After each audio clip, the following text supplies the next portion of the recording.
Hi and welcome to a new video of this series of people worth knowing about. Today I bring you someone really special. His name is Vicente Ferrer. Unfortunately, he's not with us anymore. He passed away in 2009 in India. Let me tell you his story from the beginning so that you know why, being Spanish, he ended up in India. Vicente Ferrer was born in Barcelona in 1920. His life was very challenging, but I also do think that he was so intelligent because when he was about 14 years old, 15, he really believed that he wanted to become a Jesuit and live in the church, just live for and by and according and fully dedicate himself on his life to the church. At such a young age, just the fact that he had such clear ideas makes you think about how intelligent of a little man he was, right? But this is only the beginning. When he was only 16 years old, he decided voluntarily, which really calls my attention. He wasn't forced, he did it because he wanted. He volunteered on purpose.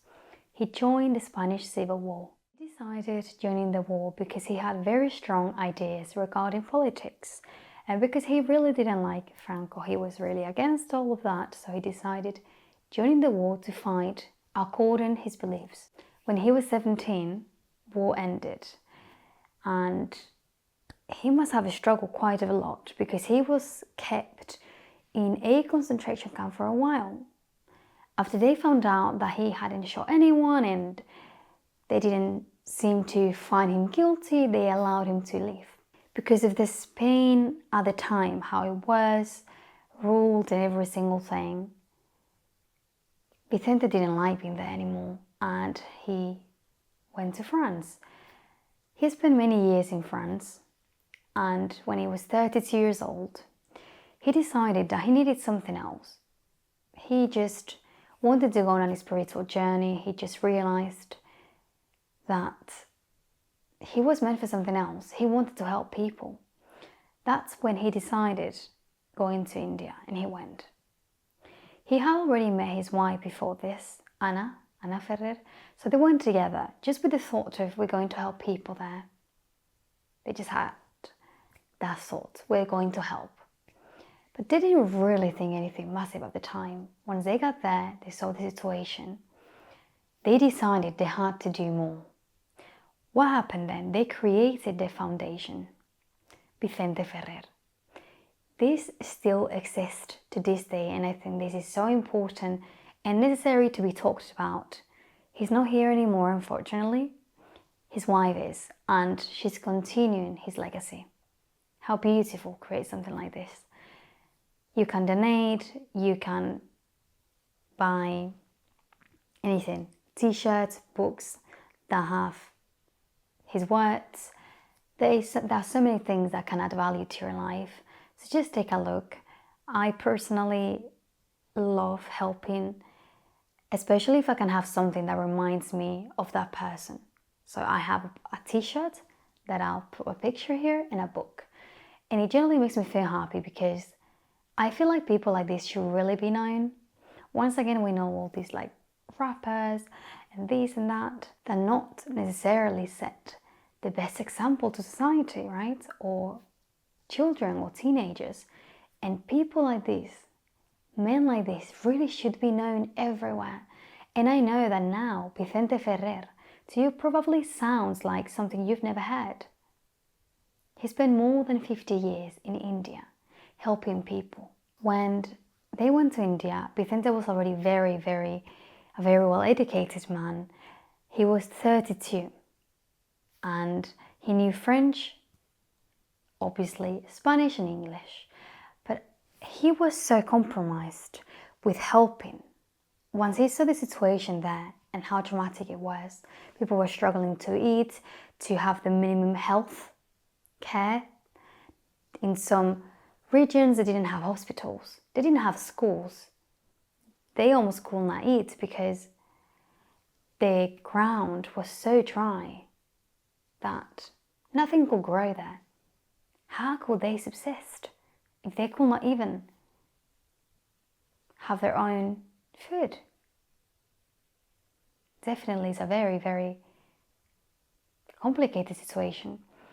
He was so immersed that he learned the local language, which was called Telugu. So he learned the local language to be able to communicate more with them and for them to be able to tell them how they felt, what they needed, to really show them that he wanted to help as much as he could. As I said, he spent more than 50 years in India helping. Obviously, it was a very long process. He created hospitals. He was able to build hospitals in regions that had no hospitals.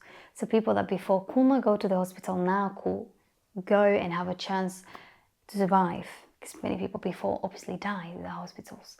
Also, he created schools. As the main problem was these arid lands, right? He was able to turn these arid lands into cultivable fields.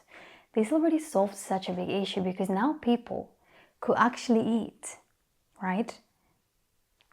Something that I loved and that I love about this person is that he didn't want to give you the fish. He wanted to teach you how to fish, because that's how you can survive. That's how you can survive on your own. And that's what he wanted for Indian people. He wanted them to be able to uplift themselves without him in the future. He wanted them to be independent to, okay, now you can cultivate, yeah, okay, your own vegetables or whatever you are cultivating. Okay, now you have your community. He really reinforced as well the importance of community, the importance of supporting each other, of knowing what you're capable of making the most of whatever you have. So by offering this and making them realize how they could uplift themselves, it was just the beginning, right? For Indian people to actually realize we can survive. Okay, these problems are fixed. We have a chance to do well. He established himself in Anantapur. And I want to say that when he started all these works and all these projects in these arid lands, he was 42 years old.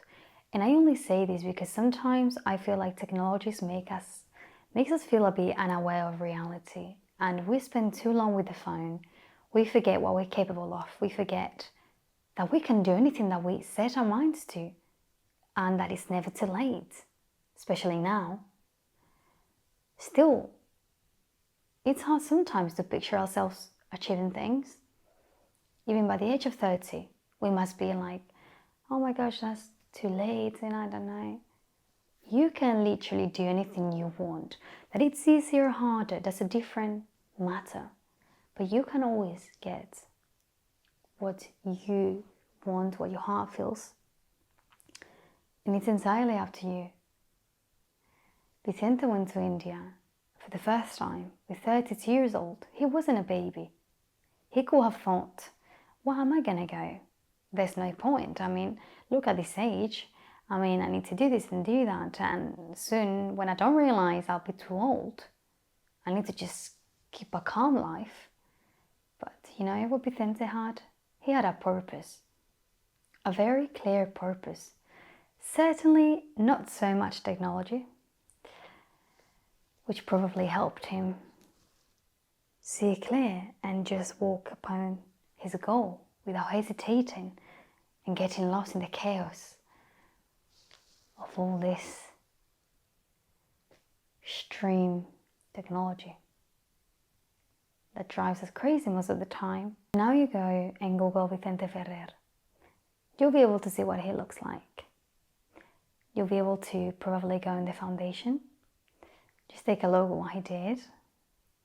I've read one of his books and it was great. It was a really good book. I'll put it here. Vicente Ferrer, and I believe it was titled The Power of Change. My dad, just like me, or actually me just like my dad, love finding out about people that do good for the world. I've always admired those that sacrifice so much of the time in their lives to make other people's lives better, because most of us might now be thinking, that's beautiful, you know, maybe I should do that. Maybe that's my purpose. Maybe that's my will to live. Maybe that's the fire I feel inside of my heart. But tomorrow we'll just go back to our regular life, and tomorrow and the day after and the day after and the day after. And I think that's why he's just so amazing, and that's why he's really someone to look up to. Because you really have to be one of a kind to do such a thing, to dedicate your life to other people, which is what he did. But I just know that at the same time, that was his purpose. He felt that fire within his heart, and he knew that that was his path. Even though he didn't dedicate his life to church, he got married and he still believed in God. And I want to say this because I'm speaking about someone who is not here anymore. And when I read the book, he mentioned God all the time. I thought that was really beautiful. He really had God present every single day of his life.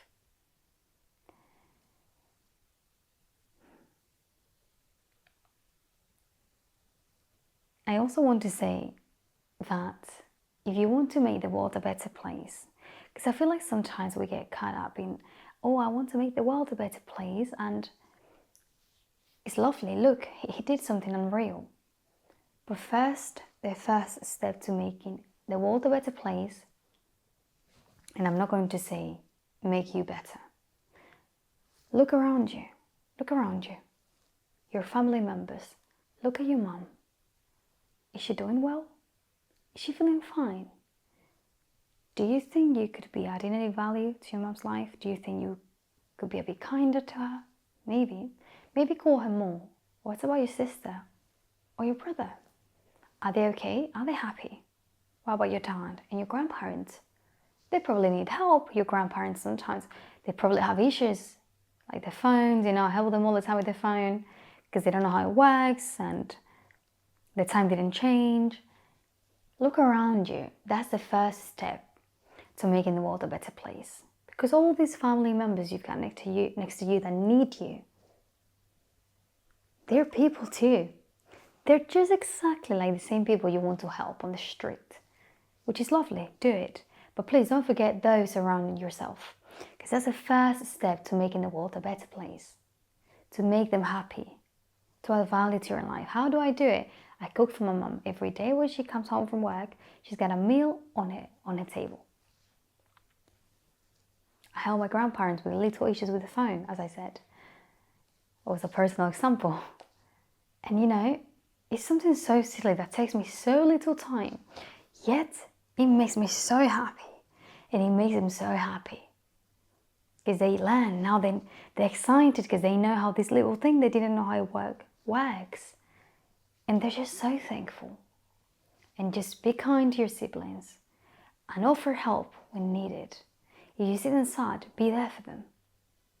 Call your grandma often, visit her often. Even if she won't remember the following day, but she will leave that present and laugh. I hope you enjoyed this video. I hope I explained it well. I tried my best. Vicente has had such a wonderful life with so many stories that I just tried to summarize the most important parts. If you want to find more about him, I'll leave the link of his foundation on the description if you want to take a look.